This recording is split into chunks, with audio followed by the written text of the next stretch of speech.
হাজার কোটি টাকা লোপাটের মেশিন বিএসবি এডুকেশন, লাপাত্তা কর্ণধার এম.কে. বাশার। সচিবালয়ে হট্টগোল, গণ অভ্যুত্থানে আহতদের 7 দাবি মেনে নেয়ার আশ্বাস সরকারের। বিএনপি ক্ষমতায় গেলে থাকবে জবাবদিহিতার চর্চা, বললেন তারেক রহমান।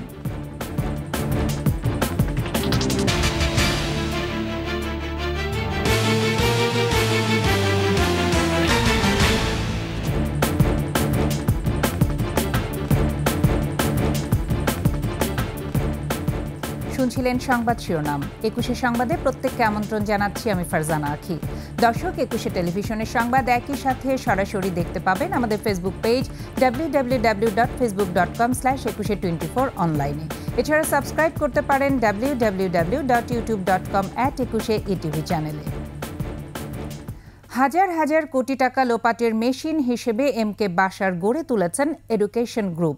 দেশব্যাপী ক্যাম্ব্রিয়ানের অসংখ্য ব্রাঞ্চ, সিস্টার্স কনসার্ন খুলে শিক্ষার্থীদের কাছ থেকে হাতিয়ে নেওয়ার টাকায় কিনেছেন জমি। কেবল চলতি বছরে শেয়ারই কিনেছেন 507 কোটি টাকার। উচ্চশিক্ষার্থে বিদেশে পাঠাবার নাম করে টাকা হাতিয়ে অফিসে তালা ঝুলিয়ে ছটকে পড়েছেন ক্যাম্ব্রিয়ান গ্রুপের চেয়ারম্যান এম.কে. বাশার। শিক্ষা দুর্নীতি নিয়ে আদিত্য মামুনের 2 পর্ব ধারাবাহিকের আজ দেখবেন শেষ পর্ব। লায়ন বাশারের প্রতারণার শিকার শিক্ষার্থীরা তাদের অধিকার আদায়ে মাঠে নেমেছেন, কিন্তু তারা হাজার কোটি টাকা ফেরত পাবেন কিনা জানেন না।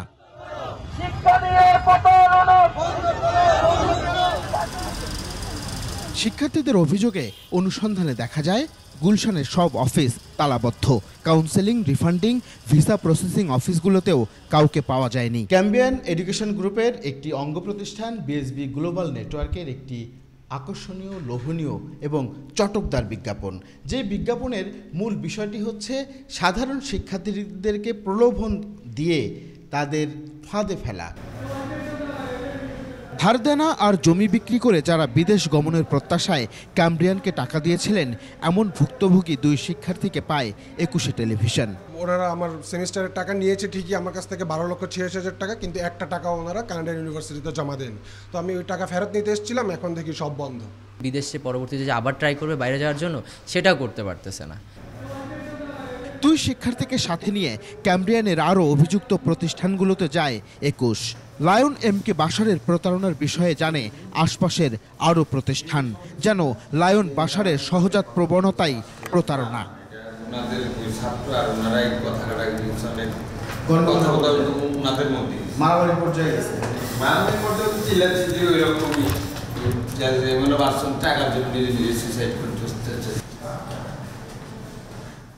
চকচকে আর জাকজমকে ঠাসা অফিস হলেও লায়ন এম.কে. বাশারের মস্তিষ্কে দুর্নীতির বাস।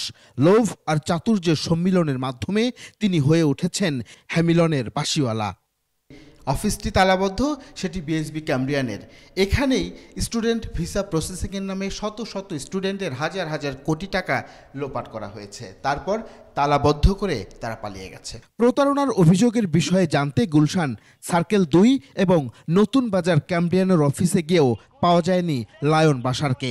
01817 যে নম্বরে কল দিয়েছেন নম্বরটি এই মুহূর্তে বন্ধ আছে। অসংখ্য ভুক্তভোগীর মামলা কেন নেওয়া হচ্ছে না জানতে পাওয়া যায়নি থানার ওসিকেও।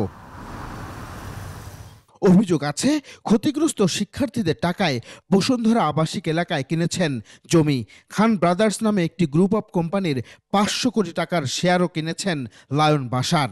তারা আমাকে সেখানে নিয়ে যায় এবং ভুক্তভোগীরা বলছেন লায়ন বাশার শিক্ষার জন্য ক্ষতিকর এক নাম। দ্রুত নিয়ে আমাকে রেজিস্ট্রেশন করে ফেলে, টাকা নেওয়ার পরে তারা আমার কোনো কথাই কর্ণপাত করে না। যখন আমি কাউন্সিলের কাছে যাই তখন তারা আমাকে ঢুকতে দেয় না। Lion MK. বাশার হচ্ছে শিক্ষার মাফিয়া। উনি শিক্ষা নিয়ে প্রতারণা করে আসছে, এটাকে পুঁজি করে উনি সবার সাথে প্রতারণা করে হাজার হাজার কোটি টাকা লুটপাট করে নিয়েছে। শুধুমাত্র যে বিএসবি গ্লোবাল তা না, ওনার যে অঙ্গ প্রতিষ্ঠান আছে ক্যাম্ব্রিয়ান স্কুল অ্যান্ড কলেজ, সবগুলারই একই অবস্থা। দ্রুতই ভিসার নামে প্রতারণা বন্ধে কার্যকর পদক্ষেপ নেওয়া না হলে আরও ক্ষতির মুখে পড়বে শিক্ষা ও অর্থনীতি বলে মনে করেন ভুক্তভোগী ছাত্ররা। আদিত্য মামুন, 21শে টেলিভিশন, ঢাকা। গণ অভ্যুত্থানে আহতদের চিকিৎসা সেবা নিশ্চিত ও পুনর্বাসনের ব্যবস্থা করবে সরকার। দেশের সব সরকারি হাসপাতালে সারা জীবন বিনামূল্যে চিকিৎসার ব্যবস্থা করা হবে। বিকেলে আহত ছাত্র জনতার প্রতিনিধি দলের সঙ্গে বৈঠকে বসেন অন্তর্বর্তী সরকারের 6 উপদেষ্টা। সে সময় তাদের 7 দাবি মেনে নেয়ার আশ্বাস দেয়া হয়। মফিউর রহমানের রিপোর্ট। জুলাই আগস্টে ছাত্র জনতার বিপ্লবে আহতদের সুচিকিৎসা, পরিবারের পাশে দাঁড়ানো সহ বেশ কয়েকটি দাবি নিয়ে সচিবালয়ে যান আহত তাদের স্বজন এবং ছাত্র জনতা।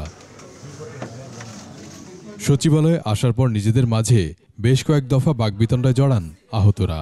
একদল বলছে তারা তালিকা অনুযায়ী এসেছে, আরেক দল বলছে কোনো তালিকা নয়, সবাইকে চিকিৎসা দিতে হবে।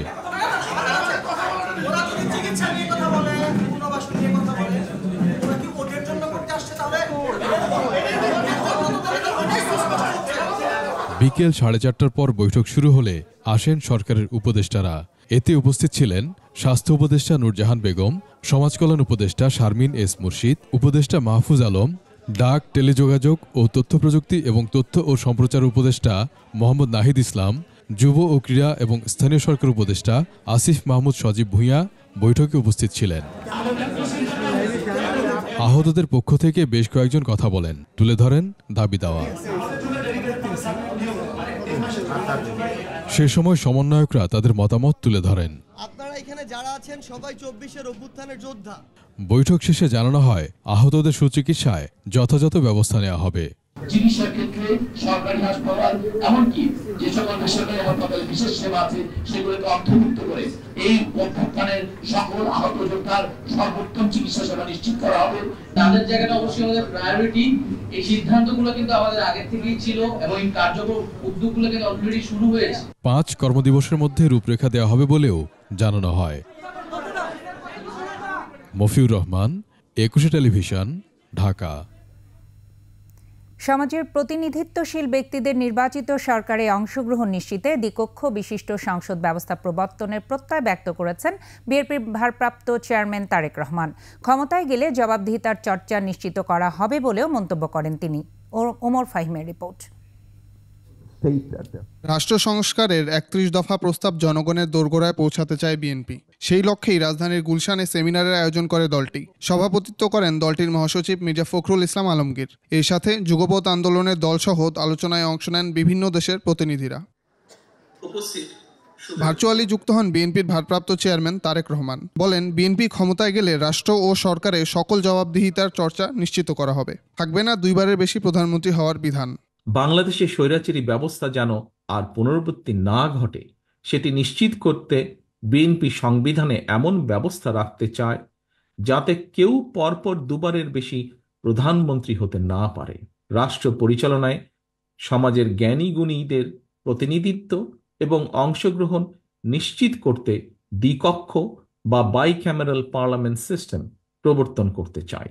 সংবিধান সংস্কারে শুধু কয়েকটি অক্ষরের পরিবর্তন নয়, বরং সার্বিকভাবে দেশের জনগণের ভাগ্যের পরিবর্তন করতে চায় বিএনপি। আমি সংস্কারের উদ্দেশ্যে বলতে সেটি বুঝি যে সংস্কারের মাধ্যমে সংবিধানের কয়েকটি বাক্যের পরিবর্তন নয় শুধুমাত্র, বরং মানুষের ভাগ্যের পরিবর্তন হবে। এদিকে গণবিপ্লবের সফলতা ধরে রাখতে সবাইকে আবারও ঐক্যবদ্ধ থাকার আহ্বান জানান মির্জা ফখরুল ইসলাম আলমগীর। ঐক্যবদ্ধ প্রচেষ্টায় আমরা সফলতা লাভ করেছি। এই সফলতা তখনই পূর্ণতা পাবে যদি আমরা সত্যিকার অর্থেই একটি লিবারেল ডেমোক্রেসিকে আমরা এস্টাবলিশ করতে পারি। এছাড়া আগামীতে বিএনপি ক্ষমতায় আসবে উল্লেখ করে জনগণের আস্থার প্রতিফলনের দাবি জানান যুগপৎ আন্দোলনের নেতারা। ক্ষমতায় আপনারাই যাবেন, ওই রকম কমিটমেন্ট করেন না যেটা করতে পারবেন না। ওমর ফাহিম, 21 টেলিভিশন, ঢাকা। নারায়ণগঞ্জের 2500 এখন ডাকাতের জনপদ। সেখানে আছে ডাকাতদের নিজস্ব গ্রাম। তারা নিজ উপজেলার পাশাপাশি ডাকাতি করেন আশেপাশের উপজেলা, জেলায়ও। নিজেদের ডেরায় নিয়ে 21 টেলিভিশনের সাথে কথা বলেছে ডাকাতরা। জানিয়েছে, জনপ্রতিনিধি আর পুলিশের মদদেই বাড়িঘর কিংবা রাস্তাঘাটে ডাকাতি চলে রুটিন কাজের মতোই। সহকর্মী রবিউল ইসলামকে সঙ্গে নিয়ে ডাকাত নিয়ে আলী আহমেদের অনুসন্ধানী প্রতিবেদন।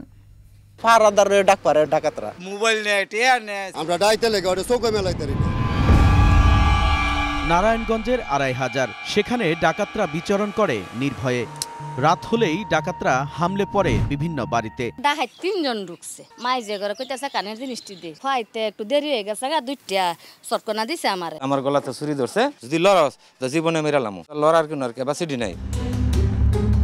বাড়িঘরের পাশাপাশি রাতের সড়কও হয়ে ওঠে ডাকাতের বিচরণ ক্ষেত্র। কবরস্থানের খাসা নাই না, রাস্তার মাঝে দিয়া রাখে নোমালদা সামনে দা বাড়ি মাছ ওয়াগন এসে গিয়া তারপর গাড়ি নিয়ে 5 জনকে বাইন দেয়া কবরস্থানের ভিতরে ফালাই দিয়ে গেছে আর তার গাড়িটা নিয়ে গেছে।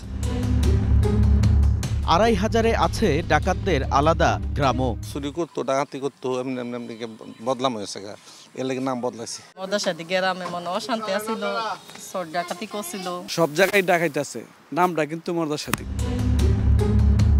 ২১শে টেলিভিশনের অনুসন্ধানী টিম কথা বলে ডাকাতদের সাথে। চোখ বেঁধে তারা নিয়ে যায় তাদের ডেরায়। গাড়ি ঘোড়া আটকাইয়া যেটা লেগে যায় এটা দিয়ে দিল, আর এরা মারা দূরে খায় না, এরা জায়গা সুন্দর করে 6 মাই দিকে ভাগাভাগি করে। মানে বড় লিডার যে গেলে আপনার 3 ভাগের 2 ভাগ ওরা নিত আর 1 ভাগ আঙ্গুর দিত। বিভিন্ন জেলায় গেছি, বোম মাইরা কোবাইয়া আমরা চলে এসেছি। স্মরণই পাইছি মনে করেন 2 কেজির মতো নই। ডাকাতি করলেও তাদের এই জীবন নিয়ে রয়েছে অতৃপ্তি। শুকনা গুয়ের মতন ফুগাইলে ভয় কয়, কাঁচা হইলে ভয় কয়, সবাই মন দূরে দূরে কয় সি সি সি খারাপ লোক। রাইত তার লাগা ফালাইয়া, দিনও ফালাইয়া তার লাগা। এডি আমরা এখন আর করবো না, ডাইল ভাত খাইয়া মাটির তলে হইতেরি, এডি আমগো ইচ্ছা। জনপদের স্বস্তি আনতে আইনের কঠোর প্রয়োগ ও ডাকাতদের স্বাভাবিক জীবনে ফিরিয়ে আনতে রাষ্ট্রকে ব্যবস্থা নেয়ার পরামর্শ বিশেষজ্ঞদের। অপরাধের ভাগবটরার অংশীজন যখন কেউ হয়ে থাকেন বা হয়ে যান, তখন তারা সেই অপরাধটা নিয়ন্ত্রণ করতে চাইবে না। দেশের ভিতরে সর্বোচ্চ নীতি নির্ধারণী বডি, তাদেরকে এই পুরো বিষয়টা বিশ্লেষণ করে এলাকায় যে প্রভাবশালী রাজনীতিবিদ তাদের সাথেও কথা বলতে হবে, আবার পুলিশকেও নির্দেশনা দিতে হবে, এবং তাদের সাথে কথা বলে তাদের কাউন্সেলিং করে মাইন্ডসেট থেকে বেরিয়ে আসতে হবে। অপরাধ জগতের এই মানুষগুলোকে সমাজের মূল স্রোতে ফিরিয়ে আনতে না পারলে অনিশ্চিত থেকে যাবে মানুষের স্বাভাবিক জীবনযাপন। আলী আহমেদ, ২১শে টেলিভিশন, নারায়ণগঞ্জ। দর্শক, এ বিষয়ে বিস্তারিত দেখবেন রাত 9:30টায় ২১এর চোখ অনুষ্ঠানে। সময় হলো বিরতির, যখন ফিরছি তখন অন্যান্য খবরের সঙ্গে আরও যা থাকবে। ভারত থেকে হাসিনার বিবৃতি পছন্দ করছে না ঢাকা, অসন্তোষ জানালেও উত্তর দিচ্ছে না দিল্লি। মেয়ের জন্য ফিউচার প্ল্যান করে রেখেছি আমার ফাইন্যান্সিয়াল পার্টনার আইডিএলসির সাথে। দেখছেন ২১শে সংবাদ। সাবেক প্রধানমন্ত্রী ভারতে থেকে মোবাইল ফোন ব্যবহার বা বিবৃতি দিচ্ছেন তা ভালোভাবে দেখছে না ঢাকা। এটি দিল্লিকে বারবার জানানো হয়েছে। এখন পর্যন্ত দিল্লি থেকে আনুষ্ঠানিকভাবে কিছু জানানো হয়নি। শেখ হাসিনা সম্পর্কে আজ এসব কথাই জানালো পররাষ্ট্র মন্ত্রণালয়। ভারতকে অনুরোধ করা হয়েছে শেখ হাসিনা যেন ভারতে বসে বক্তৃতা বিবৃতি দিতে না পারেন। এদিকে আইন উপদেষ্টাকে হেনস্থার ঘটনায় সুইস কর্তৃপক্ষ এরই মধ্যে পদক্ষেপ নিয়েছে বলে জানানো হয়েছে। বিস্তারিত জানাচ্ছেন নাহিদ সিরাজি নিম্মি। বৃহস্পতিবার সাপ্তাহিক ব্রিফিংয়ে সাংবাদিকদের মুখোমুখি হন পররাষ্ট্র মন্ত্রণালয়ের মুখপাত্র তৌফিক হাসান। জানান, সাবেক প্রধানমন্ত্রীর বিবৃতি নিয়ে একাধিকবার অসন্তোষ প্রকাশ করা হলেও মেলেনি ভারত সরকার থেকে কোনো সদুত্তর। তবে অনুরোধ করা হয়েছে শেখ হাসিনা যেন ভারতে বসে বক্তৃতা বিবৃতি না দেন। পররাষ্ট্র মন্ত্রণালয় একাধিকবার বাংলাদেশে নিযুক্ত যে ভারতীয় হাইকমিশনার এবং ভারত সরকারকে এটি জানিয়েছে, তাদেরকে এটি স্পষ্টভাবে বলা হয়েছে। আমরা আসলে সত্যিকার অর্থে অফিসিয়ালি কোনো রেসপন্স পাইনি, বা তারা বিষয়টি দেখবেন এরকম জানিয়েছে। ভারতের ভিসা না পাওয়ায় তৃতীয় দেশের ভিসা প্রার্থীরা দিল্লির পরিবর্তে ভিয়েতনাম এবং পাকিস্তান থেকে ভিসা নিতে পারবেন বলেও জানান তিনি। তারা বারবারই তাদের জনবল সংকটের কথা বলে আসছে, যে কারণে আমরা এখন যেটা করছি যে তৃতীয় দেশের যে ভিসার আবেদন, ভারতীয় ডাবল এন্ট্রি ভিসা প্রত্যাশী, সেটা আমরা তাদেরকে বলেছি যেন এটা একটু তারা জরুরি ভিত্তিতে এই বিষয়টি দেখে। এছাড়া ওই তৃতীয় দেশের যে ভিসা আবেদনের জন্য ভারতীয় ডাবল এন্ট্রি ভিসা প্রত্যাশী শিক্ষার্থী, বিশেষ করে রোমানিয়া, ফিনল্যান্ড, বুলগেরিয়া, এই ভিসার আবেদন গ্রহণ সহজীকরণের জন্য ভারতীয় দূতাবাসকে অনুরোধ জানানো হয়েছে। এছাড়াও আইন উপদেষ্টাকে হেনস্থার ঘটনায় সুইস কর্তৃপক্ষ পদক্ষেপ নিয়েছে বলে জানান মুখপাত্র। ঘটনায় জড়িত যারা আমাদের মিশনের একজন অফিসার এবং স্টাফ মেম্বার, তাদের বিরুদ্ধে কিন্তু অলরেডি অ্যাকশন নেওয়া হয়েছে। নাহিদ সিরাজি নিম্মি, ২১শে টেলিভিশন, ঢাকা। শেষ করছি 21 সংবাদ। যাবার আগে সংবাদ শিরোনামগুলো জানাচ্ছি আরও একবার। হাজার কোটি টাকা লোপাটের মেশিন বিএসবি এডুকেশন, লাপাত্তা কর্ণধার এমকে বাশার। সচিবালয়ে হট্টগোল, গণ অভ্যুত্থানে আহতদের 7 দাবি মেনে নেওয়ার আশ্বাস সরকারের। এবং বিএনপি ক্ষমতায় গেলে থাকবে জবাবদিহিতার চর্চা, বললেন তারেক রহমান।